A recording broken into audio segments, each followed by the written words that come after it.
Wabarakatuh. Let me begin with a question. What's your opinion on smoking? Smoking kills, smoking causes cancer, smoking accelerates aging, smoking damages your heart, yeah. But do you know that the amount of people dying from diabetes are 3 times as many people dying from smoking? Yet if I pulled out a Snicker bar, nobody would say anything. Isn't it more harmful than a cigarette? Do you know that the leading cause of lung cancer is not actually a cigarette? It's your DNA. You could smoke for years and nothing would ever happen. All this war against smoking is to restrict the farming of tobacco. I use all these arguments, even though I made them up. Don't believe it, okay? I used it with a group of my friends. And the results, 5 of them completely believed me, and 2 of them started smoking. So words, when said and articulated in the right way, can change someone's mind, can alter someone's belief. A simple word has its power. I have a son who is 4, and he had this bad habit of writing over the walls with his crayons. One day I walked in his room, and I found him going on with just writing and drawing. So I said, hey, are you stupid? Don't you ever do that again. And guess what happened? He did it again. He did it again just to spite me. Because no one likes to be threatened. No one likes to be intimidated. A week later, I again walked into his room. He was on going with it. And this time, he was even looking at me like. So I just came down and said, hey sweetie, come here. Never do that again. You're a big boy now. And he never did it again. Because a simple word, big boy. His pride wants him to be the big boy. That word changed him. Over the years, I had the unique opportunity to work with some of the most successful individuals on this planet. Billionaires, CEOs who run billion-dollar empires, and entrepreneurs who transform industries. And do you know what fascinated me the most? It's not their private jets, their mansions, or their bank accounts. Leave it. It's their ability to move people with their words. Even they were born with a silver tone. They were naturally gifted.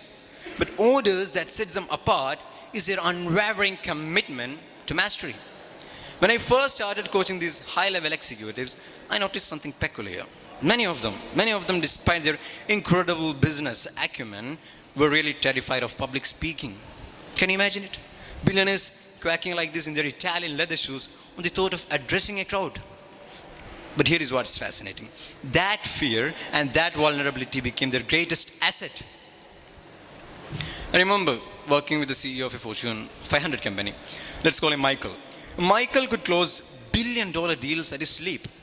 But put him in front of a crowd, just 20 people, he would really phrase like this. One day he asked me, how do you do it? How do you command a room? And I said to him what I'm about to tell you all. It's not about commanding the room. It's about connecting with it, connecting with your vision, connecting with your topic, connecting with what you're going to say about. And here is the main principle, authenticity. Authenticity isn't a buzzword. It's your secret weapon. Even these high-powered executives often make the mistake of thinking that there should be someone else, someone more sophisticated, more polished, more whatever. But here is the truth. The moment you try to be someone else, you have already lost your audience. I remember coaching a billionaire tech entrepreneur. She had revolutionary ideas and brilliant mindset. But when she spoke, she sounded like she was reading from a corporate handbook, like, our vision is to tomorrow's generation having various credentials and blah, blah, blah, blah, blah. So I just asked her, when did you fall in love with technology? She's a tech entrepreneur, right? Her eyes lit up and she began talking passionately for the next 20 minutes about the first time she built a computer with her father when she was 12. And that's when I stopped her and said, that's your voice, and that's your story. And that is what people want to hear from you. See, in today's world, people aren't just buying any products or services. They are buying your vision. They are buying your story. They are buying your authenticity. And this is where assertive communication has its power. Do you know that the greatest speakers in history weren't the one with biggest vocabularies or most complex ideas. They were the one who could take complex ideas and make them simple. They were the one who could make each and every person in the audience feel like they were having a one-on-one conversation. That's it. That's the power of assertive communication. And this is where assertive communication becomes a superpower. When you talk assertively, you inspire your ideas in others. Your team believes in your leadership. Your investors believes in your strategy. And finally, your customers believes in your products. So I challenge you today to speak out your vision boldly, because you are the messenger of your dreams. When you believe in it, the world begins to believe in you. If you can't, no one ever can. I'm concluding my words. Assalamu alaikum wa rahmatullahi ta'ala wa barakatuh. Good morning, everybody. Let me start with a confession. I'm a recovering procrastinator. Yes, I used to be a master at putting things off. In fact, my motto was, why do today what you can delay until tomorrow? Sounds familiar, right? Let me take you back to a moment in my life. Imagine this. I had an entire month to work on an assignment. How many of you ever thought, plenty of time, no need to rush? Yes, I know, like you, I did. So what happened next? Fast forward to the night before the deadline. I was surrounded by coffee cups, peppers everywhere, and a pounding heart. I stand up all night, typing away and trying hard to meet the deadline. At last, I hit the submit button. I was so relaxed, expecting good grades. I was so confident until I saw my grade C minus. Let's be honest. Why do we procrastinate? It's not because we are lazy. It's often because we fear failure. What if I mess it up? We are overwhelmed. Where do I even start? And we want perfection. If it's not perfect, it's not worth starting. The result, we delay, we stress, and eventually we rush. And let's face it, the outcome is never our best. Let me tell a quick story about a young man who's a chronic procrastinator. But by overcoming this habit, he became a billionaire and tech genius. Yes, it's Bill Gates, as we know, the founder of Microsoft. Back at Harvard, Gates was a last-minute guy. He would skip classes and cram everything the night before the deadline. Sure, he got decent grades, but it left him stressed and barely scratching the surface of his potential. His wake-up call came when he started working on a project with Mr. Paul Allen, his friend and his future Microsoft co-founder. So he realized that something important. In the real world, procrastination is not a bad habit. It's just a roadblock to success. Missing deadlines could cost him the chance to revolutionize the tech world. So friends, even most talented persons can't succeed without action. Success doesn't wait.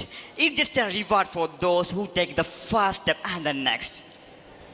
Let me show you something fun and practical, a game I call Sticky Note Sprint. I have written down 5 random tasks, and let's see how I prioritize them when I feel overwhelmed. Okay? Reply to emails. Call a friend. And next, I'll clean the desk. And the exercise for 10 minutes. And at last, eat our cookies. Okay, now I will set a timer for 20 seconds and let's see how I prioritize them when I feel overwhelmed. Okay, ready? Go. Reply to emails are urgent, so it go to up, and exercise for 10 minutes, not it can wait, so it's go to bottom, and clean the desk are after my work, so here it is, and call a friend are essential for here it is, and eat our cookies are urgent, so it also go to bottom. Okay, done. In just 20 seconds, I have broken down my overwhelm, and I create a clear starting point. Now, I know exactly what to do first. Why that guy is staring at this note? What's that? Oh, eat all cookies. Oh, you may wonder the sticky note that say eat all cookies. That one can start at the bottom. Guys, it's just for now. Even I like it too much. Now we have laughed and learned. Here are the three powerful strategies that keep in your mind. Number one is 2-minute rule. If it takes less than 2 minutes, just do it. Simple tasks like reply to emails or call a friend are great for building momentum. And the second one is chunk it down. Overwhelming a big task, no matter, break it into smaller manageable steps. For example, instead of saying I will write a book, say I will write 1 page today. And the last one is reward yourself. Treat yourself after completing a task. Finish that report, eat something your favorite as a treat for yourself. But don't get focused on eating too much. You know, procrastination is like a junk food. You know, it's bad for you, but it's so tempting in the moment. Before we end, let me tell you one thing. Procrastination is a thief of time. In every moment, it steals a moment that you will never get back. It's easy to think, I will do it later, but later rarely comes. The truth is, success doesn't wait, opportunities don't wait, and life doesn't wait. So today, I challenge you to make a bold decision. Stop waiting for a perfect moment. It doesn't exist. The only moment you truly have is now. So take the first step. However small it may seem, no matter, because every great journey begins at one step. So remember, you don't need perfect to start. You just need start to be a perfect. The best time is now, and the person to make it happen is you. Thank you very much.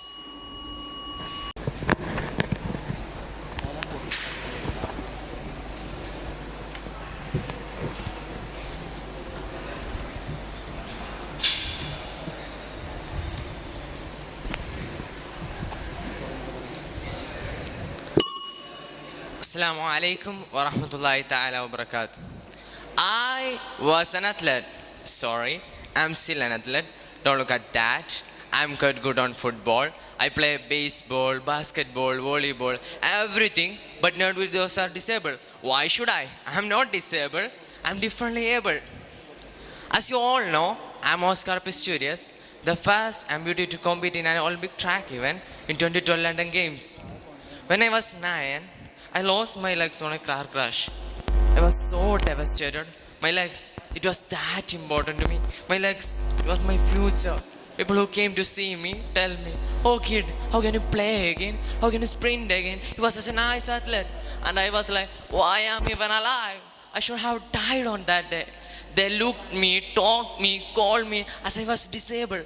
I was so irritated. And my mother, she used to say, you aren't disabled, you are differently able. Everyone are different on their abilities. And I was like, My parents, they allowed me like crazy. They used to say, you gotta try this, try that, try this, try that. And I was like, Mom, Dad, are you crazy, man? I don't have my legs to do. They encouraged me and understood that disability is a disagreement of mine. I'm not disabled, I'm differently able. I kept my word myself. Beyond every struggles, shame and sadness, I will be an athlete in someday. It was so hard. It was so hard, but I walked up, stretching my boots on my artificial legs. I started to dream again. There were no weakness in my hurts. No one could deny or defy me, defeat or retreat me. Those were my words. I don't know those definitions. I was too born to conquer. I refused to participate in Paralympic Games. Why should I? I'm not different. My desire was to play with normal guy. Of course I did it. Whenever I did, I failed. Whenever I failed, I wasn't failing actually. I was winning. I ran behind them. I ran with them. Finally, I ran ahead of them. Who am I? From locals to regions, from regions to districts, from district to states, from state to the national championship. Who am I? And no one and nobody with no legs become the national champion of 100-meter racing. You gotta be crazy, bro. I have made a history which was untold over the massive amounts of people. It was beyond imaginations. Maybe I stand in front of you without my legs, but a very strong man because of my bad days in my life. If you hadn't gone through what you have gone through, you wouldn't be who you are today. And today, the one with arms and legs are more disabled than I. Not because of their arms and legs, because of their minds and hearts. I have conquered my world and yours you. Understand, among us, there's a lot of scientists, president of nations, doctors, Nobel Prize winners. Stephen Hawking, scientist who discovered Big Bang Theory. Helen Keller, the front blind at the month of 19. But the first graduate with deafness and blind. Franklin D. Roosevelt, the 32nd President of the United States, he has been paralyzed by polio disease, but he led his nation very successfully through the Great Depression and Second World War. Nick, you may know him, the one with no arms and legs, but the best motivation speaker in the world. Who are you and what your value is? Who are you and what your value is? You must work hard. One day, the entire humanity will upload to us. For that, we have to believe in ourselves. We aren't disabled. We are differently able. We are still and always based on our abilities. They may see your disability, but you have to show your ability. Thank you. Assalamu alaikum wa rahmatullah. Assalamu alaikum wa rahmatullahi ta'ala wa barakatuh. Hi everyone. I hope you are doing fantastic today. Let me take you on a journey. A journey that begins with pizza. Yes, the delicious pizza you love. Are you a pizza fan? Please raise your hands. Wow, great, that's awesome. Please hands down. But this story is not just about the pizza you eat, but it's about an American programmer named Laszlo. Just like you, he was a die-hard pizza fan. So back in May 2010, this guy made an announcement on the internet. I will trade 10,000 bitcoins for just 2 pizza. But quite unfortunately, no one responded. It took 4 days for someone to respond. And finally, a teenager named Jeremy delivered 2 pizzas in exchange for those 10,000 bitcoins, which was worth only 2,000 rupees at that time. Now here's the most interesting part of this story. Those same 10,000 bitcoins today is worth more than 6,000 crore rupees. Yes, you heard me right? That scores for just 2 pizza. Doesn't this story make you sit up and think, wow, how far have we come with technology? And today, the technology has attained a power to revolutionize, to transform, and to redefine your future. Nowadays, this world is in a constant race in chase of money. We all know that money is essential for us to purchase our food and clothing. And the list goes on. But here's the challenge we all face. We all save money today in order to meet your financial needs tomorrow. But there is a big problem in it. Let me explain it to you with the story of a man named Vinod. A casual, middle-class Indian father with 2 daughters. The moment his 2 daughters were born, Vinod decided to save 10 lakh rupees in his bank account. You all know the wedding expense in India, right? Of course, Vinod saved this for their wedding expense. And after 20 years, when Vinod went back to take this money from his bank account, he was heartbroken to realize that his money is now worth less than half of its value it had then. And all this because of inflation, the silent thief that eats your money every day. And the value of rupees has depreciated significantly. And my dears, your situation will be now different if you continue to follow the same approach in saving money. So the sole solution for this problem is to invest your money and grow it to a point that can beat inflation. There are numerous investment opportunities in front of you, like FD, real estate, stock markets, and mutual funds. But have a look at the statistics. All these investment schemes can offer you only 20% or 25% return on your capitals. What if an investment scheme can offer you 100 times or 200 times return on your capital? Yes, this takes me to the fantasy world of cryptocurrencies. The biggest cryptocurrency today is Bitcoin. And Bitcoin has appreciated 1,000,000 times in the last decade. Which means if you had invested 1,000 rupees before 10 years, it would have become 100 crores today. And that's incredible. And this takes me to the most interesting question. Will you embrace the change or let the change just pass by? So listen to me. Cryptocurrency is a digital money secured by a technology called blockchain and not controlled by banks, governments, or any other financial institutions. And trust me, my dears, there are numerous hidden opportunities within this platform. And you can be definitely successful if you become an early adopter in the upcoming technologies. You have got the best example in your neighborhood itself. Hear the story of Muhammad Aslam, a 19-year-old boy from Kerala who earns 4 lakh rupees not by doing a traditional job. He didn't go to office for a 9 to 5, but he bought a piece of land in the digital world. He placed virtual billboards on his property, creating a passive income, much like video advertising in this world. And that's incredible. How many more untapped opportunities lie hidden within this platform? And now, the global crypto market is worth $3.1 trillion. And that's almost the size of entire France's economy. And now my question is, I repeat the question with you. Will you embrace this change or let the change just pass by? The answer is within you. You have to become somebody you had never been before. You have to go somewhere you had never gone. You have to do something you have never done. You have to say something you had never said. So I repeat, before 15 years ago, Bitcoin was thought to be an illusion. But today, Bitcoin stands as the 8th largest economy in the world, all because of some humans working behind this technology.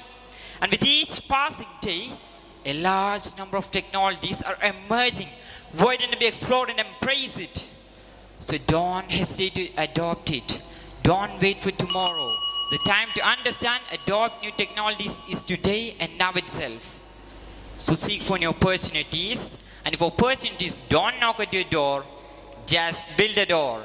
Thank you and Godspeed. Assalamu alaikum warahmatullahi ta'ala. Good afternoon, ladies and gentlemen. Let me begin with a startling fact from recent reports. Over 8 million tons of plastic waste are dumped into the ocean every year, killing marine life, disrupting ecosystems, and even entering the food chain. Our oceans, which once symbolized boundless beauty and life, are now turning into the graveyards of negligence and greed. Amid this despair, I want to share my story.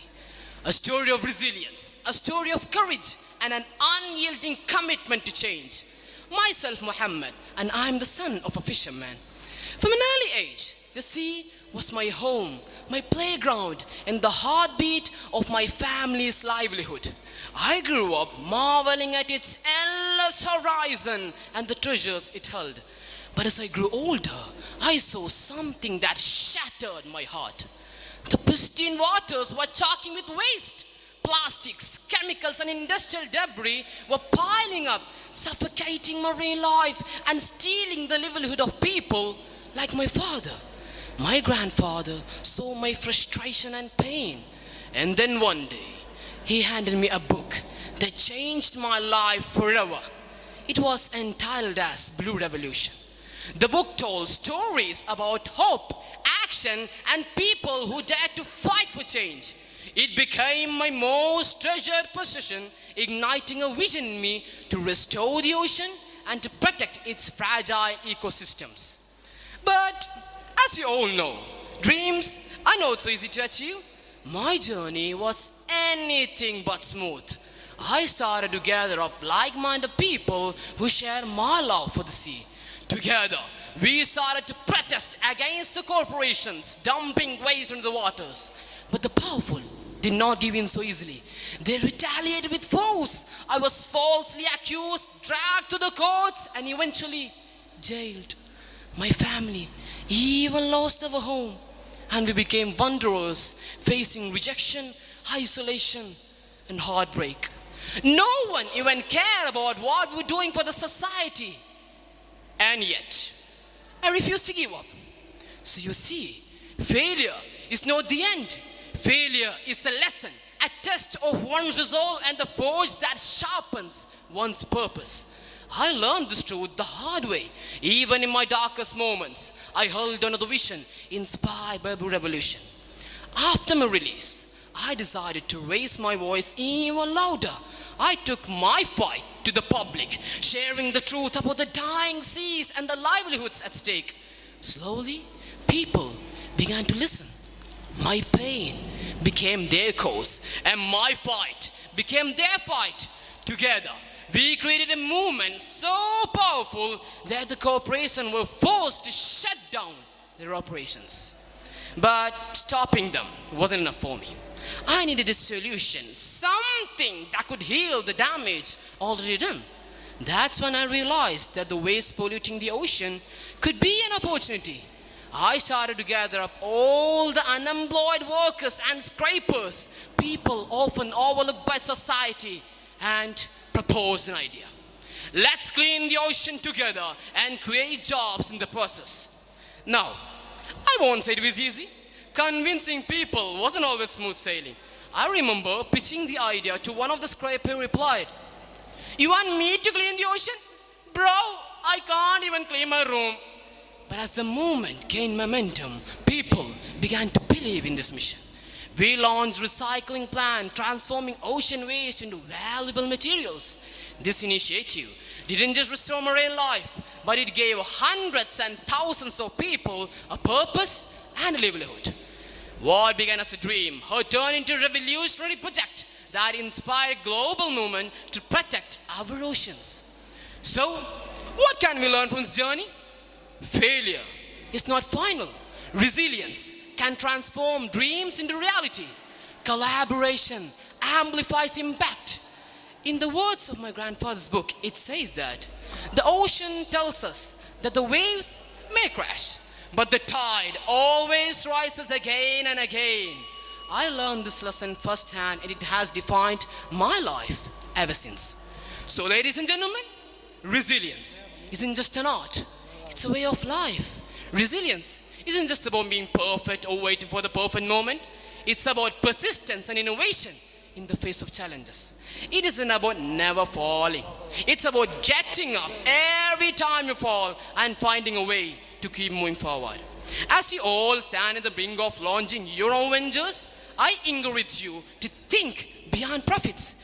Think about how your businesses can make the world a better place. Look for the problems that no one else is solving and ask yourself, how can I be the one who fixes it? The moral of my life is, don't wait for the perfect moment.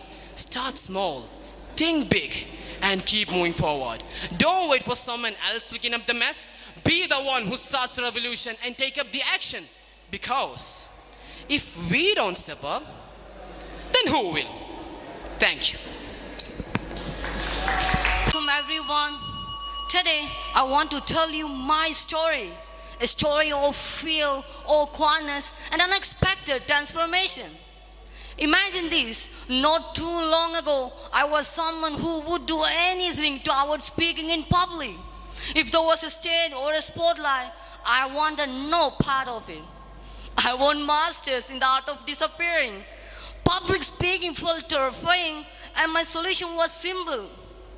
To hide, I hid in the bathroom, I hid behind excuses, and sometimes I even hid behind other students. But Allah has another plan. Allah always has a way of pulling us in directions we never expect. I couldn't hide forever, and eventually life nudged me out of my comfort zone, pushing me to confront the very thing I feared most. Today I'm standing here sharing my story with all of you. And if there is one message I hope to leave with you, it's this: if I can make this journey, I'm sure you can also do that. Let's rewind to my childhood. Like many parents, my parents also had high hopes and big dreams for me. My father was an employee in Saudi Arabia. One of his proudest moments was enrolling me in English medium school, a point of pride and big investment. As you already know, I was too shy at that time.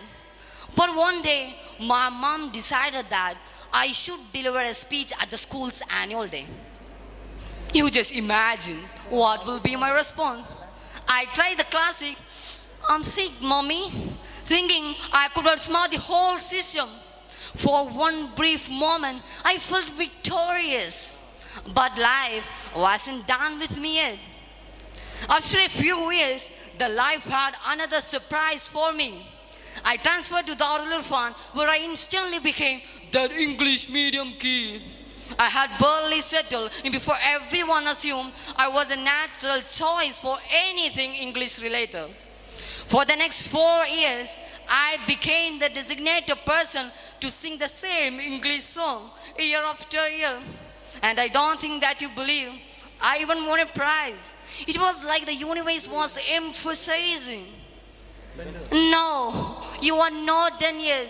There are more for you to discover. What will be that? I want to call that my turning point.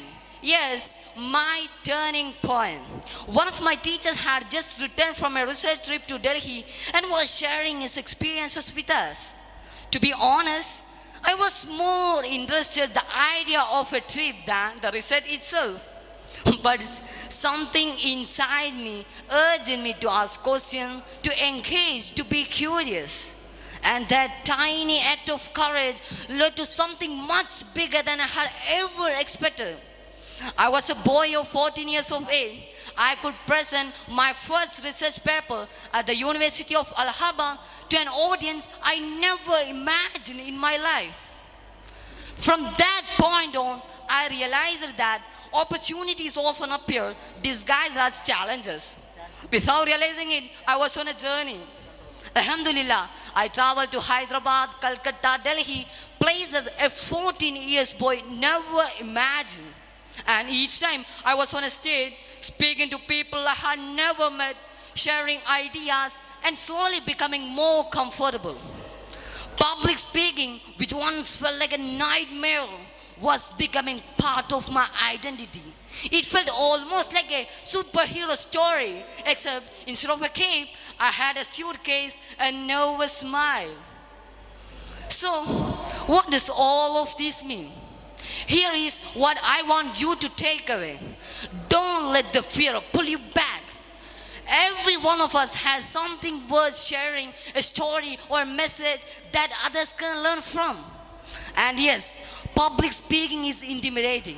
But each step you take onto the stage is a step toward unlocking something powerful within yourselves. It's about embracing the mistakes, laughing at the awkward moments, and discovering who you really are. So the next time you have to face with an opportunity to speak, don't hide like me. Don't run away. Then what you need to do? Stand tall, take a deep breath, and try your best. Who knows, you might inspire someone else who is struggling with same fears. You might be the encouragement they need, just like I hope to be. Let it be your turning point right now. Before winding up, I have a small surprise for you. What is this? Balloon? Right. It's not just a balloon. It's you pumped up with your fear. And this needle is your confidence. You know that? It's only take one moment to let it all go. Give it a try. Oh, there go all your fear. Say goodbye and don't return. I'm sure the stage will be here waiting for you. And this audience will be waiting for the story of your success. Inshallah. Thank you for having me. Wassalamu alaikum wa rahmatullahi ta'ala.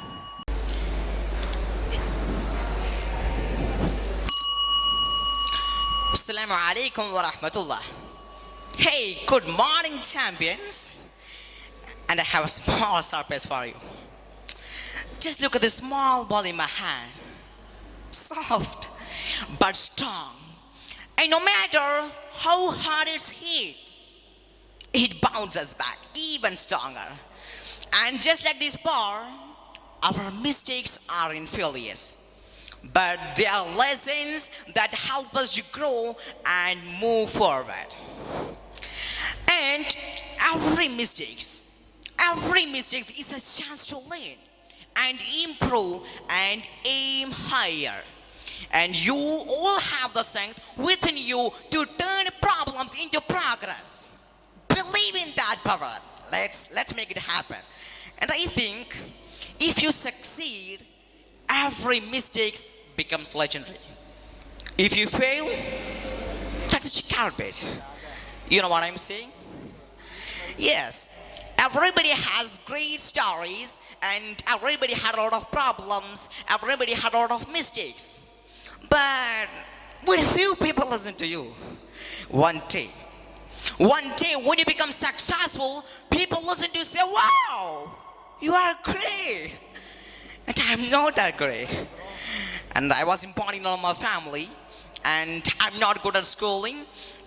Of course, I tried really hard, but as a boy, and my school was not good at the time, right? Because of that, I failed for looking jobs, and I failed for joining good universities and joining good schools. But I never give up. Ladies and gentlemen, let me tell a story about a man. He was born in a normal family and dreaming of making a better life for himself. And he started a small business selling chapels, thinking it would be change everything. At first, the things went well, but soon he became lazy and he thought the things would work out on their own. And he got greedy. He started cutting corners for saving money. And the people he was trying to help lost trust in him. Yes, he failed. His business was in debt. But through that failures, he learned some important lessons. The value of hard work and to being honest and to manage money properly. Yes, later, he worked hard. He learned from his mistakes. Yes, slowly, he rebuilt his business and later he emerged as one of the best influential businessmen all over India. Who is that guy? Yes, the guy, it was me. Yes, as I told, we learn from mistakes. I always thought when I was young, when I was in my preschool or my high school, my useful sir took off my all jobs. Useful sir did the all successful things. But before I heard him that he was on his little Lulu, it's the beginning of 1983, he started working hard and he took all wonderful opportunities. And later made the way to the foundation of Great Lulu International Group, reaching up worldwide within 25 countries with his 255 hypermalls.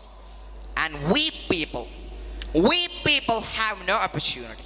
And I think I aim too high. I should aim to support and help the people around me and to do tiny things. Not because I'm smart. I don't think I'm a smart person. But I'm working with a lot of smart people. Most of smart people, they always wanted to do successful things, easy and quick things. I know that is not easy to successful easily or quickly. Every time. Everything we do, we prepare for 10 years. If we want to be successful, we have to wait 10 years later. If we want to be successful, we have to work with a lot of smart people. If we want to be successful, we should make a lot of mistakes and never give up. A lot of people, they make mistakes. They have problem. They give up. But we never give up.